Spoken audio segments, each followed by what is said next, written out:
Je m'appelle Loana et avant j'étais une jeune très triste, renfermée sur moi-même, avec beaucoup de haine à l'intérieur de moi vis-à-vis de plusieurs situations qui se sont passées envers plusieurs personnes. Je suis née pratiquement à l'église, j'ai fait la EBI, la FTU et aussi le groupe jeune. Mais en faisant cela, à l'intérieur de moi, ça n'allait vraiment pas du tout. J'étais triste, quelqu'un de très insociable, on va dire. Malgré le fait que je venais à l'église souvent avec mes parents, car ils m'ont donné un enseignement chrétien avec la parole, en gardant ces choses à mon intérieur, ces mauvais sentiments, j'ai eu cette envie de vengeance envers plusieurs personnes qui m'ont blessée, notamment à un membre de ma famille.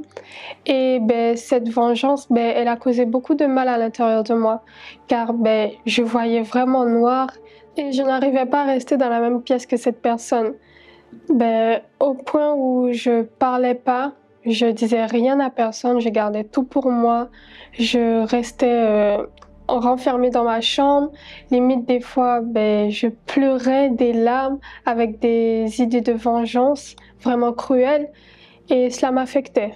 Comme je l'ai dit, je venais à l'église assez souvent et je ne cherchais pas de l'aide envers les pasteurs, envers les épouses ou même auprès de mes parents qui sont ouvriers.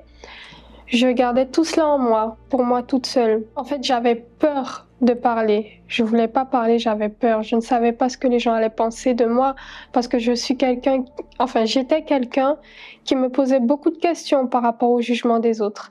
Alors je gardais cela en moi et même envers Dieu, je n'osais pas aller chercher de l'aide parce que je me demandais pourquoi cette situation se passe, pourquoi je suis dans cette situation, pourquoi pas les autres et pourquoi moi. Et je ne cherchais pas de l'aide envers Dieu, je ne disais pas Seigneur, aide-moi. Jusqu'au moment où j'ai compris que le salut de mon âme était important, car un dimanche, lorsque je suis venue à l'église, la parole qui a été prêchée était que si nous ne sommes pas sauvés, nous allons en enfer. Et j'avais pas du tout l'assurance de mon salut. Alors je me suis dit, il faut que je me donne, il faut que je commence à chercher Dieu parce que certes, j'étais à l'église, mais je ne le connaissais pas. Alors, je me suis dit qu'il faut que je commence à me donner à lui. Du coup, je suis allée vers une épouse et elle a commencé à m'enseigner, à me dire comment faire. Du coup, j'ai écouté les conseils, j'ai mis en pratique. J'ai d'abord commencé par le pardon, qui était quelque chose de vraiment difficile. Du coup, j'ai décidé de faire une lettre, d'écrire correctement tout ce que j'avais à dire. Et avant de faire cette lettre, j'ai fait cette prière. J'ai dit à Dieu de m'aider parce que je n'arriverais vraiment pas à faire ce processus de pardon. Alors j'ai écrit la lettre et j'ai déposé. J'ai rendu à cette personne. Et après, j'ai changé de comportement vis-à-vis de cette personne. J'ai commencé à dire bonjour, j'ai changé d'attitude envers cette personne-là et envers d'autres personnes aussi qui m'ont fait du mal. Et de là a commencé mon processus, mon cheminement avec Dieu. Je lisais plus ma Bible, j'ai commencé à prier plus et surtout, j'ai pris la décision de vraiment me donner à Dieu pour pouvoir avoir le salut de mon âme parce que comme j'entendais souvent dans les réunions qu'il fallait avoir le Saint-Esprit. Pour moi, j'entendais le Saint-Esprit. Je savais pas c'était qui. Je savais que c'était l'Esprit de Dieu, mais je me disais, c'est qui en vrai le Saint-Esprit? Du coup, je me suis intéressée et j'ai commencé à chercher. Une autre attitude que j'ai prise aussi, très importante, c'était le baptême d'eau, car auparavant, j'en avais fait 2. Mais celles-ci, elles n'étaient pas faites véritablement avec sincérité, car je l'ai faite avec bonne conscience pour me dire que ça y est, j'ai fait mon baptême d'eau, du coup, je peux recevoir le Saint-Esprit. Mais en fait, c'était pas cela, c'était vraiment un abandon de moi-même, un abandon de vraiment de toutes ces doutes et un cheminement. La campagne d'Israël de l'année dernière, en 2023, est arrivée. Du coup, je me suis dit, ok, cette fois-ci, c'est la bonne. La 3e, c'est la bonne, car avant, j'avais fait 2 campagnes d'Israël. Mais ces deux campagnes d'Israël, certes, j'avais donné mon sacrifice physique, mais pour le spirituel, je doutais. J'arrivais pas à croire en la parole de Dieu parce que je me posais beaucoup de questions. Je me demandais, mais comment il va faire pour arriver? Comment ça va se passer? À quel moment il va venir?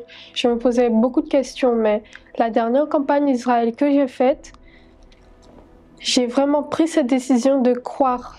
Même si il y a des mauvaises pensées, même s'il y a encore les doutes qui essaient de venir, je crois.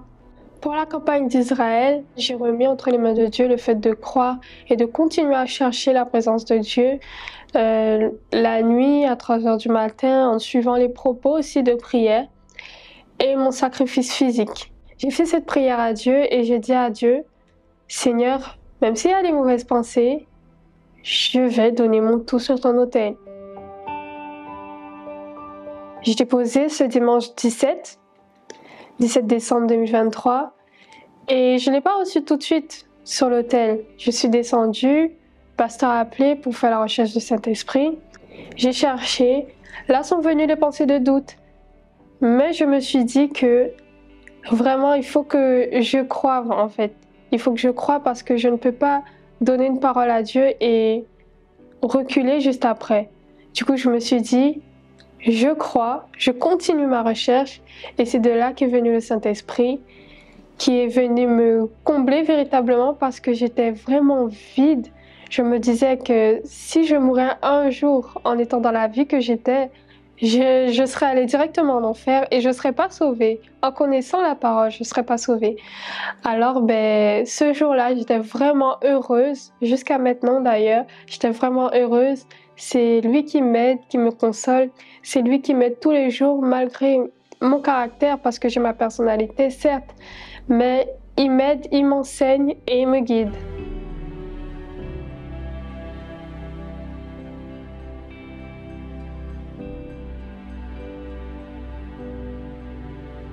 Aujourd'hui, maintenant, j'ai une nouvelle vie avec Dieu. Avant, je le considérais comme un simple Dieu qui n'était pas mon Dieu en vérité, le Dieu de tout le monde, mais pas le mien.